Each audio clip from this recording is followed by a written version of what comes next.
పెట్టుబడుల అవగాహనపై రేవంత్ మరియు గిరిబాబు గారు కండక్ట్ చేసే వెబినార్ కోసం ఈ నెంబర్కి కాల్ చేయండి. నమస్తే, వెల్కమ్ టు సుమన్ టీవీ. నేను విష్ణు. ప్రస్తుతంతో పాటు senior stock market analyst Eedara Ramakrishna గారు ఉన్నారు. వారితో మాట్లాడదాం.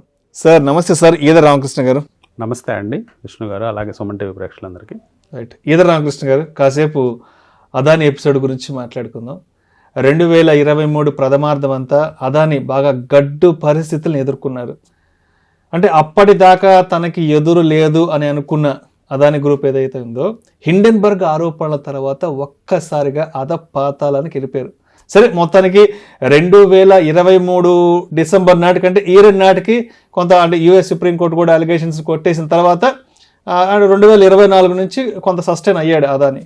సో ఇప్పుడు అంటే మామూలుగా దేశంలో ఎలా ఉంటుందంటే, బీజేపీ అంటే అదాని, అదాని అంటే బీజేపీ అంటూ అంటే ఇలా కంపేర్ చేస్తుంటారు వాళ్ళిద్దరిని కూడా. సో ఇప్పుడు మూడోసారి కూడా బీజేపీ అధికారం చేపట్టింది కాబట్టి, అండ్ మోడీ 3.0 ఇక్కడి నుంచి కొనసాగుతుంది కాబట్టి, మరి బీజేపీ వల్ల అదానికి ఏమైనా మంచి రోజులు వస్తాయంటారా, వచ్చేసాయంటారా? మీరు అన్నట్లు మోడీ 3.0 వచ్చిన తర్వాత ఇంకా రోడ్ మ్యాప్స్ ఇంకా కంప్లీట్గా ఇవ్వలేదండి. వాళ్ళు 1 by 1 ఇస్తూ ఉన్నారు. అంటే మేబీ బడ్జెట్కి కొంత రివీల్ అవుతాయి. నెక్స్ట్ 100 daysలో మొత్తం రివీల్ అయ్యే ఛాన్స్ ఉంది. నెక్స్ట్ రాబోయే 5 ఏళ్లలో ఏం చేస్తారని, ఇన్ఫ్రా రంగంలో కానీ లేకపోతే మిగతా పవర్ సెక్టార్లో కానీ మేజర్ సెక్టార్స్లో అదాని రోడ్ మ్యాప్ అయితే మొత్తం వచ్చేస్తుందండి. వాళ్ళు మొత్తం చాలా ఉత్సాహంగా ఉన్నారు. పెద్ద పెద్ద అంటే ప్రాజెక్ట్స్ టేకప్ చేస్తున్నారు. గుజరాత్ కచ్లో ఒక 30 GW, చాలా పెద్ద సైజ్ అనమాట. 30 GW గ్రీన్ ఎనర్జీ అంటే సోలార్, రెన్యూబుల్ ఎనర్జీ సెగ్మెంట్లో ఇన్వెస్ట్ చేస్తున్నారు.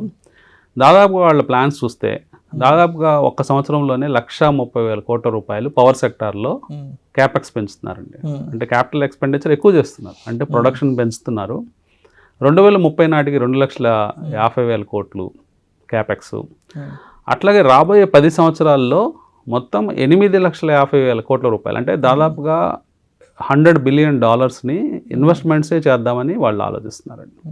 అంటే వాళ్ళ మార్కెట్ క్యాప్ ఎంత ఉందో అంత అమౌంట్స్ని ఈరోజు వాళ్ళు ఇన్వెస్ట్మెంట్స్లో తీసుకొస్తున్నారు రాబోయే 10 ఏళ్లలో. అంటే భారీ గ్రోత్ అంచనాల మధ్య అదాని గ్రూప్ వెళ్ళబోతుందండి.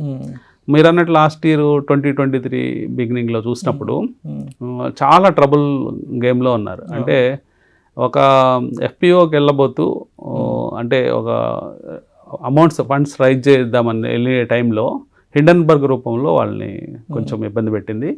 సో దాదాపుగా స్టాక్స్ అన్నీ కూడా వెంటనే బాగా క్రాష్ అయిపోవటం, ఆల్మోస్ట్ వాల్యుయేషన్స్ 60%, 70%, 80% వాల్యుయేషన్స్ కూడా కొన్ని స్టాక్స్లో కోల్పోవటం.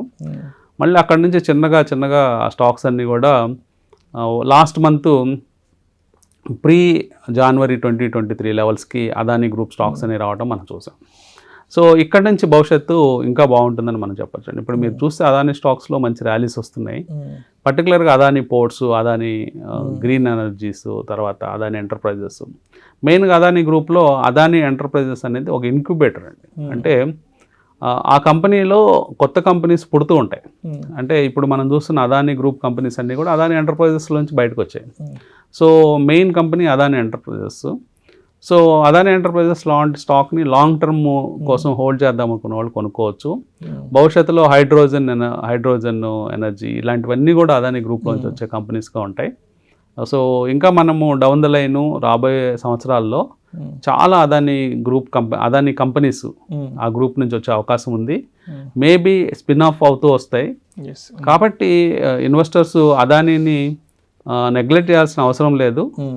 సో ఇక్కడ నుంచి అదాని గ్రూప్ కంపెనీస్లో ఎప్పుడైనా బాగా మార్కెట్ వైడ్ కరెక్షన్ వచ్చినప్పుడు, మార్కెట్లో కొంచెము తక్కువ ధరలకు దొరుకుతున్నప్పుడు అదాని స్టాక్స్ మీద కూడా దృష్టి పెట్టచ్చు అని చెప్పి. సార్, అదేవిధంగా డీమ్యాట్ అకౌంట్కి సంబంధించి కూడా ఒక లేటెస్ట్ అప్డేట్, లేటెస్ట్ డెవలప్మెంట్ రావడం జరిగింది. అంటే దానికి సంబంధించిన కొత్త పరిమితులు కూడా సెబీ తీసుకురావడం జరిగిందంటూ ఒక ఆర్టికల్ చదివాను, మీకు కూడా షేర్ చేశారు మొన్న ఒక 1 day బ్యాక్. సో దాని గురించి కూడా మన ఆడియన్స్కి కొంచెం డీటెయిల్గా తెలియచేయగలరు, డీమ్యాట్ అకౌంట్కి సంబంధించిన పరిమితుల గురించి? అంటే గతంలో డీమ్యాట్ అకౌంట్ ఉన్న వాళ్ళని, అంటే డీమ్యాట్ అకౌంట్స్ని ఎంకరేజ్ చేయడానికి, ఇప్పుడు కొంతమంది డీమ్యాట్ అకౌంట్లో ఉంచితే ఖర్చులు పెరుగుతాయనే ఉద్దేశం కావచ్చు.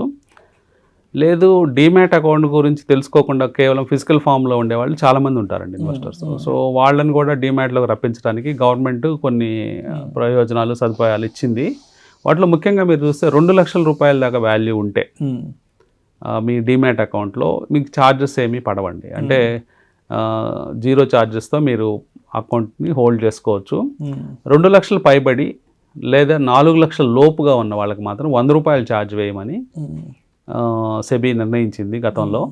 అట్లాగే 4 లక్షలు పైబడిన అకౌంట్స్ అన్నిటికీ మోర్ ఆర్ లెస్ 300 నుంచి 1000 రూపాయల దాకా అది వాళ్ళ బ్రోకింగ్ కంపెనీ ఇష్టం అనమాట. అంటే బ్రోకింగ్ కంపెనీ నిర్ణయాన్ని బట్టి మీకు ఛార్జెస్ పడతాయి. జనరల్గా మనం ప్రైవేట్ బ్యాంక్స్ అక్కడ మనకి డిమాట్ అకౌంట్స్ ఉంటే వాళ్ళు క్వార్టర్లీ ఛార్జెస్ 750 రూపాయలు 500 వాళ్ళు వేస్తూ ఉంటారు. అదే మనకి జనరల్ బ్రోకింగ్ కంపెనీస్లో సంవత్సరానికి 300 500 ఇలా ఛార్జెస్ పడుతూ ఉంటాయండి. అంటే 4 లక్షల పైబడి మ్యూచువల్ ఫండ్స్ 4 లక్షల పైబడి షేర్స్ కనుక మన డీమ్యాట్ అకౌంట్లో ఉన్నట్లయితే, అలాంటి పరిమితులు ఉన్న సందర్భంలో ఇంకా పెద్ద ఎత్తున లాస్ట్ 4 years నుంచి మనం చూస్తే ఇన్వెస్టర్స్ 2 కోట్ల మంది ఇన్వెస్టర్స్ ఇప్పుడు 7 కోట్లు 8 కోట్ల దాకా దాటిపోతున్నారు. సో ఇలాంటి సందర్భంలో వాళ్ళకి ప్రయోజనాలు అంటే చిన్న ఇన్వెస్టర్లకు ప్రయోజనాలు పెంచాలని చెప్పేసి 10 లక్షల రూపాయల దాకా మీ డీమ్యాట్ అకౌంట్లో ఉన్నా కానీ 10 లక్షల రూపాయల వర్త్ ఆఫ్ షేర్స్ ఉన్నా కానీ మీ ఛార్జెస్ జీరోగా అంటే ఏ ఛార్జెస్ వేయకూడదని సెబీ ఒక నిర్ణయం తీసుకుంది. బహుశా అది మనకి రేపు సెప్టెంబర్ 1 నుంచి అమల్లోకి రాబోతుందండి. సెప్టెంబర్ 1, 2024 నుంచి. సో తర్వాత మీకు ఛార్జెస్ 10 లక్షల లోపు ఉన్నా కానీ డీమ్యాట్ ఛార్జెస్ పడకూడదు. సో అది ఇన్వెస్టర్స్ కొంచెం నోట్ చేసుకుంటే, సో మీ బ్రోకింగ్ కమ్యూనిటీస్ ఎలాగో మార్చుకుంటాయి రూల్స్. సో మీకు 10 లక్షల పైన డీమ్యాట్ అకౌంట్లో ఉంటేనే మీకు ఛార్జెస్ పడే అవకాశం ఉంది. ఇది చిన్న ఇన్వెస్టర్స్కి కొంత మేలు చేసే అంశంగా మనం చెప్పుకోవచ్చు. రైట్. అండ్ మరొక న్యూస్ ఏంటంటే గత 2-3 రోజుల నుంచి టెలికాం వినియోగదారులకు భారీ షాక్ నుంచి పెద్ద టెలికాం కంపెనీలు, ఒకటి రిలయన్స్ జియో అండ్ ఎయిర్టెల్, అంటే ఒక్కసారిగా 25% టారిఫ్ ప్రైస్ నుంచి మార్చేయడంతో ఒకసారి వినియోగదారులంతా కూడా షాక్ అయిపోయారు. అంటే జియోకి సంబంధించి కొన్ని ట్రోల్స్ కూడా సోషల్ మీడియాలో రోల్ అవుతున్నాయి. ఏంటంటే అంబానీ కొడుకు పెళ్ళికయ్యే ఖర్చు అంతా కూడా ఇలా కూడా జనాలను ఎత్తున వేసేసి మొత్తం డబ్బులు లాగేస్తున్నారంటూ కూడా గత 2-3 రోజుల నుంచి సామాజిక మాధ్యమాల్లో బాగా ట్రోల్ అవుతున్నాయి. సో ఏంటి ఇంపాక్ట్ ఏంటి అసలు? అంటే ఇది వినియోగదారుల మీద ఎటువంటి భారాన్ని తీసుకెళ్తుందంటారు? అదేవిధంగా మార్కెట్ పరంగా స్టాక్ పాయింట్ ఆఫ్ వ్యూలో చూస్తే ఇది మరి ఆ పర్టికులర్ స్టాక్స్కి ఎటువంటి ఊతం ఇచ్చే అవకాశం ఉందంటారు? నిన్న తీసుకొచ్చి వచ్చే టారిఫ్లకు సంబంధించినటువంటి ఒక కొత్త డెవలప్మెంట్. మెయిన్గా రిలయన్స్ ఎప్పుడైతే ఎంట్రీ తీసుకుందో 6 సంవత్సరాల క్రితం, ఫస్ట్లో ఇనిషియల్గా చాలా నెలలు ఫ్రీగా ఇచ్చారండి.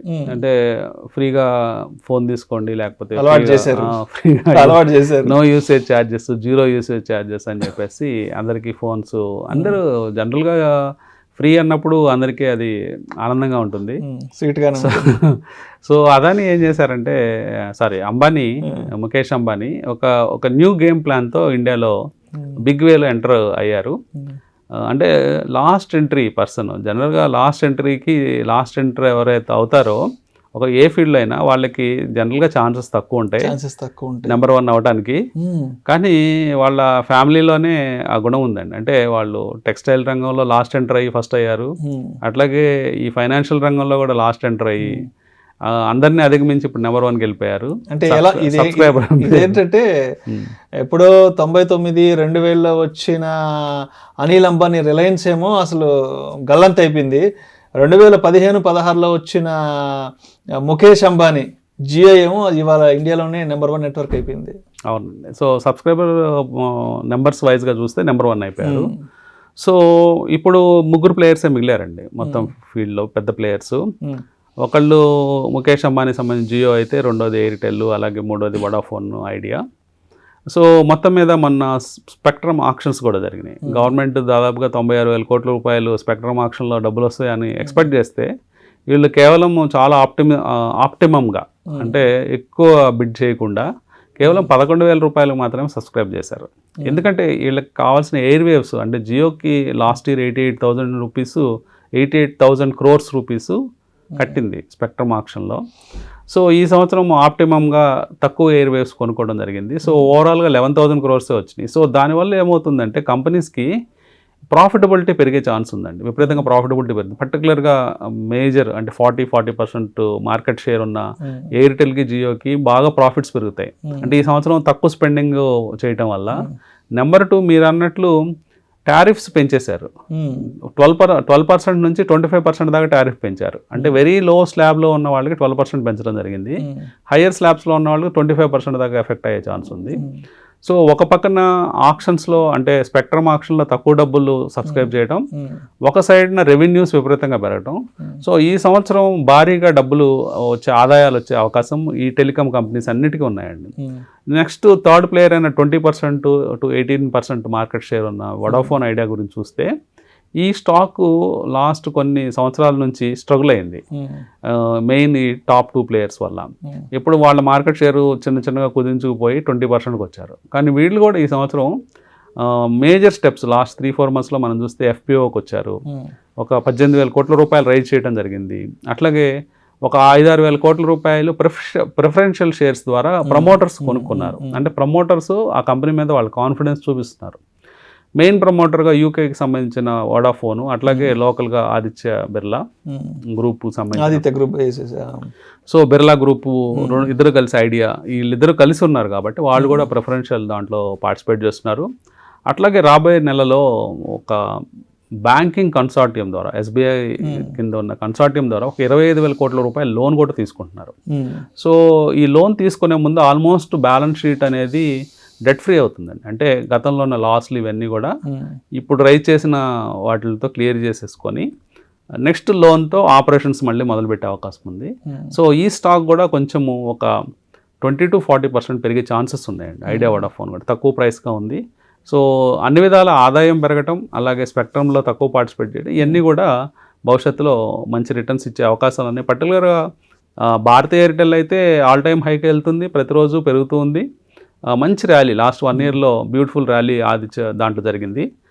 రిలయన్స్ స్టాక్ చూస్తే ఇప్పుడే ఆల్ టైమ్ హై దాటిందండి. అంటే లాస్ట్ 4 months నుంచి కన్సాలిడేషన్ అయిన స్టాకు ఇప్పుడే బయటకు వస్తుంది. అది కూడా మంచి పర్ఫార్మెన్స్ చేసే అవకాశం ఉంది. FIS కూడా రిలయన్స్ని కొంటున్నారు రీసెంట్గా. సో ఇవన్నీ కారణాల చేత ఈ 3 stocks next 6 months to 1 year బాగా పర్ఫార్మ్ చేసే ఛాన్సెస్. రైట్. అండ్ అదేవిధంగా సిమెంట్ ఇండస్ట్రీలో కూడా పెద్ద కన్సాలిడేషన్ చూడబోతున్నాము. అంటే సిమెంట్ ఇండస్ట్రీ కూడా ఇద్దరి చేతుల్లో కంటే కంప్లీట్ ఇద్దరు అజమాయిషీలోకి వెళ్ళిపోయింది. ఒకటేమో అదాని, ఇంకొకటి వచ్చేసి బిర్లా వాళ్ళ చేతుల్లోకి వెళ్ళిపోయింది కదా. సో ఏంటి ఇక్కడ అసలు అంటే సిమెంట్ ఇండస్ట్రీ కన్సాలిడేషన్ ఏ విధంగా చూడాలంటారు?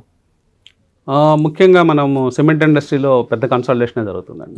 రీసెంట్గా అక్విజిషన్స్ పర్వం జరుగుతూ ఉంది. రీసెంట్గా మనం చూస్తే అల్ట్రాటెక్ సిమెంట్ మొన్న ఇండియా సిమెంట్ని కొనడం జరిగిందండి. ఇండియా సిమెంట్లో 20% స్టేక్, 23% స్టేక్ తీసుకుంటున్నారు 267 రూపీస్ దగ్గర. అందుకని మొన్న గురువారం రోజున ఒకేసారి 14% అల్ట్రాటెక్ ఇండియా సిమెంట్ పెరగడం చూసాం. సో అల్ట్రాటెక్ సిమెంట్ అనేది ఆదిత్య బిర్లా గ్రూప్కు సంబంధించిన కంపెనీ.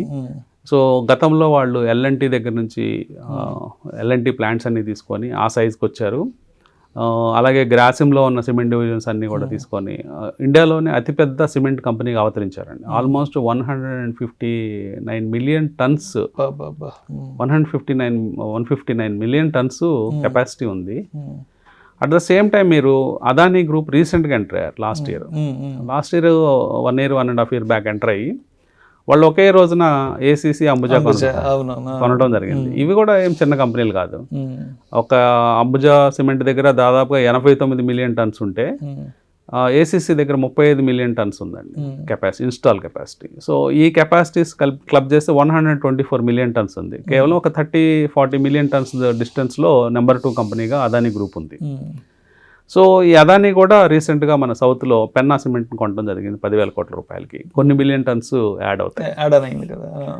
సో అట్లాగే ఇప్పుడు JP సిమెంట్స్కి సంబంధించింది NCLT కోర్టులో ఉంది, నేషనల్ కంపెనీ లా ట్రిబ్యునల్లో ఆ కేసు నడుస్తూ ఉంది. సో దానికోసం ఇద్దరు ప్రయత్నిస్తున్నారు, అల్ట్రాటెక్ కానీ అదానీ కానీ బిడ్ చేస్తున్నారు. సో అదిగా ఒకళ్ళ పరం అయితే అది. సో ఇక్కడ మనం ఓవరాల్గా అబ్జర్వ్ చేస్తే మొత్తం సిమెంట్ కంపెనీస్ అన్నీ కూడా కన్సాలిడేషన్ అయిపోతూ ఉన్నాయి. సో పెద్ద బ్రాండ్స్గా అల్ట్రాటెక్ అదానీ మిగిలే ఛాన్స్ ఉందండి భవిష్యత్తులో. అంటే ఇంకా నెక్స్ట్ లెవెల్ బ్రాండ్స్ కనుక చూస్తే శ్రీ సిమెంట్ అని నార్త్ ఇండియాలో ఉంది, ఒక 59 మిలియన్ టన్స్తో శ్రీ సిమెంట్ ఉంది.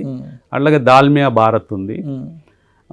వీళ్ళు ఒక 20 million టన్స్తో. సో ఇవన్నీ పక్కన పెడితే మిగతా అన్ని కూడా ప్లేయర్స్ అందరూ కూడా చిన్న చిన్న ప్లేయర్స్ ఉంటారు.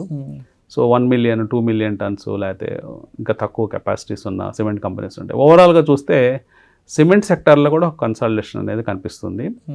మెయిన్గా సిమెంట్ స్టాక్స్ కూడా దృష్టి పెట్టచ్చండి. ఇప్పుడు బడ్జెట్లో ఇన్ఫ్రా పుష్ అనేది చాలా ఎక్కువగా ఉండే అవకాశం ఉంది. పెద్ద పెద్ద అంటే ఫస్ట్ రిలీజ్లోనే మోడీ 3.0 ఫస్ట్ రిలీజ్లోనే మహారాష్ట్రలో పెద్ద ప్రాజెక్ట్ అంటే పోర్ట్ ప్లాన్ చేస్తున్నారు, గ్రీన్ఫీల్డ్ పోర్ట్ ప్లాన్ చేస్తున్నారు. సో అదే ఒక 7 లక్షల కోట్ల రూపాయల వాల్యూ పోర్ట్ అది. సో ఇట్లాంటి పెద్ద పెద్ద వెంచర్స్ రాబోయే రోజుల్లో పెద్ద పెద్ద ఇన్ఫ్రా ప్రాజెక్ట్స్ వచ్చే అవకాశాలు ఉన్నాయి. సో ఈ ఇన్ఫ్రా ప్రాజెక్ట్స్ వచ్చేటప్పుడు జనరల్గా సిమెంట్ వినియోగం, స్టీల్ వినియోగం ఎక్కువగా ఉంటుంది. సో అందులో కన్సాలిడేటెడ్ అయినప్పుడు ఏం జరుగుతుందంటే కన్సాలిడేషన్ కాన్ సెక్టార్స్లో ప్రైస్ ఉండదండి. అంటే ప్రైస్ కమాండ్ అనేది ఈ కంపెనీస్ దగ్గర ఉండదు. కానీ ఇప్పుడు ప్రైస్ మీద కమాండ్ అనేది ఈ కంపెనీస్ దగ్గర ఉండే అవకాశం ఉంది, ఈ సిమెంట్ కంపెనీస్ దగ్గర. ఎందుకంటే కేవలం ఇద్దరు ప్లేయర్సే ఉంటారు కాబట్టి పెద్ద ప్లేయర్స్ ఆ ప్రైస్ని వాళ్ళు కంట్రోల్ చేస్తూ ఉంటారు. సో ఎక్కువ ప్రాఫిటబిలిటీ పెరిగే ఛాన్స్ ఉంటుంది వాళ్ళకి. అట్లాగే ఇన్వెస్టర్స్ కూడా ఎక్కువ రిటర్న్స్ వచ్చే ఛాన్స్ ఉంటుందండి. సో ఈ సెక్టార్ మీద కూడా దృష్టి పెట్టమని చెప్తారు. రైట్. అండ్ అదేవిధంగా సెబీ నుంచి కూడా ఒక కొత్త అనౌన్స్మెంట్ రావడం జరిగింది ఇన్ఫ్లుయెన్సర్కి సంబంధించి. అంటే ఈ ఫైనాన్షియల్ ఇన్ఫ్లుయెన్సర్స్ ఎవరైతే ఉన్నారో ఈ సామాజిక మాధ్యమాలలో ఈ స్టాక్స్కి సంబంధించి, ట్రేడింగ్కి సంబంధించి ఎవరైతే టిప్స్ లేదంటే కాల్స్ ఎవరైతే ఇస్తుంటారో అంటే అటువంటి వాళ్ళ మీద కొంత ఉక్కుపాదం మోపే విధంగా కూడా సెబీ ఒక కొత్త అనౌన్స్మెంట్ తీసుకొచ్చింది. దాని గురించి కూడా చెప్పగలరు? అంటే ఇక్కడ ఇన్ఫ్లుయెన్సర్స్ వాళ్ళ పర్సనల్ బెనిఫిట్ కోసం అంటే మనం మాట్లాడుకుంటే ఐఏఎఫ్ఎల్ లేటెస్ట్ కేసు, ఐఏఎఫ్ఎల్ బ్రోకింగ్లో ఒక డైరెక్టర్ అయిన సంజీవ్ బాసిన్ వాళ్ళ పర్సనల్ గెయిన్స్ కోసం ఎక్కడో మీడియాలో రికమెండ్ చేయటం, తర్వాత ప్యారలల్గా లేదా ముందుగా వాళ్ళు షేర్స్ కొనుక్కోవటం, ఇవన్నీ కూడా మనం చూస్తుంటాము. ఇది పెద్ద సైజులో. అలాగే స్మాల్ వేలో ఏంటంటే చాలా అవెన్యూస్ ఉన్నాయండి, లైక్ టెలిగ్రామ్ ఛానల్స్, లేకపోతే వాట్సాప్ గ్రూప్స్, ఇట్లా ప్రైవేట్ గ్రూప్స్, ప్రైవేట్ అదే ట్విట్టర్ పోస్టింగ్స్, ఇన్స్టాలో, తర్వాత ఇన్స్టా పోస్టింగ్స్, ఇవన్నీ కూడా.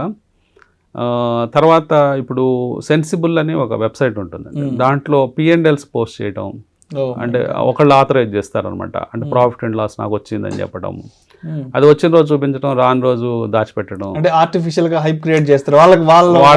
వాళ్ళ గ్రూప్ లో బాగుంది అని చెప్పడానికి. ఇవన్నీ కూడా ఈ ఫైనాన్షియల్ ఇన్ఫ్లుయెన్సర్స్ గా వస్తారు వీళ్ళందరూ సోషల్ మీడియాలో. వీళ్ళందరూ ఏం చేస్తారంటే అది కమర్షియల్ వేలో యూజ్ చేసుకోవడం ఒక విధానం. అంటే వాళ్ళేమి ట్రేడింగ్ చేయకుండా ఓన్లీ రికమెండేషన్స్ ఇచ్చి ఎక్కువ మందికి రికమెండేషన్స్ ఇచ్చి డబ్బు సంపాదించడం, లేకపోతే ఇందాక చెప్పుకున్నట్టు ఫస్ట్ కేసులో చెప్పుకున్నట్లు వాళ్ళు కూడా ట్రేడింగ్ చేసుకుంటూ నేషన్ వైడ్ మీడియాలో మనం మాట్లాడేటప్పుడు అది ఎక్కువ మందికి స్ప్రెడ్ అవుతుంది. కాబట్టి ఈరోజు ఇన్వెస్టర్స్, ట్రేడింగ్ కమ్యూనిటీ దాదాపుగా 50 లక్షల నుంచి ట్రేడింగ్ వాళ్ళే ఒక 50 లక్షల నుంచి 60 లక్షల మంది ట్రేడర్స్ ఉన్నారు ఇండియాలో. ఇన్వెస్టర్స్ అయితే కోట్లల్లో ఉన్నారు, 6-7 కోట్ల మంది ఉన్నారు. సో ఒక్కసారిగా వాళ్ళని ఇన్ఫ్లుయెన్స్ చేసిన వాళ్ళుగా అయ్యి వీళ్ళు ఫ్రంట్ రన్నింగ్ చేస్తూ వాళ్ళ ఓన్ ప్రయోజనాల కోసం గేమ్ మార్చుకుంటారు. సో ఇవన్నిటిని కూడా అరికట్టాలని సెబీ ఆలోచిస్తుంది. కానీ ఎట్లా అరికడతారు, ఎలాంటి రూల్స్ ఇంపోజ్ చేస్తారు అంటే సర్టిఫైడ్ పీపుల్ దగ్గరే మీరు తీసుకోండి, అంటే సలహాలు తీసుకోండి. జస్ట్ లైక్ దట్ గ్రూప్స్లోనో ఎక్కడి నుంచో వచ్చిన న్యూస్ని మీరు ఫాలో కావద్దు. ఇవన్నీ కూడా ఆథరైజ్డ్ పర్సన్స్ అని ఏమన్నా రూల్స్ ఆల్రెడీ ఉన్నాయి, కొన్ని అంటే మెయింటైన్ కావటం లేదు, కొన్ని మెయింటైన్ అవుతున్నాయి. సో అందువల్ల సెబీ వాటి మీద నిర్ణయం తీసుకునే అవకాశం ఉందండి. Right, thank you so much either Ramakrishna గారు. థ్యాంక్ యూ అండి. మార్కెట్లో జరిగిన లేటెస్ట్ హ్యాపెనింగ్స్ గురించి అండ్ జరగబోయే హ్యాపెనింగ్స్ గురించి కూడా చాలా చక్కగా మీ అనాలిసిస్ తెలియజేశారు. Thank you so much either Ramakrishna గారు. సుమన్ టీవీలో మీ పర్సనల్ అండ్ బిజినెస్ ప్రమోషన్స్ కోసం కింది నెంబర్కి కాంటాక్ట్ చేయండి.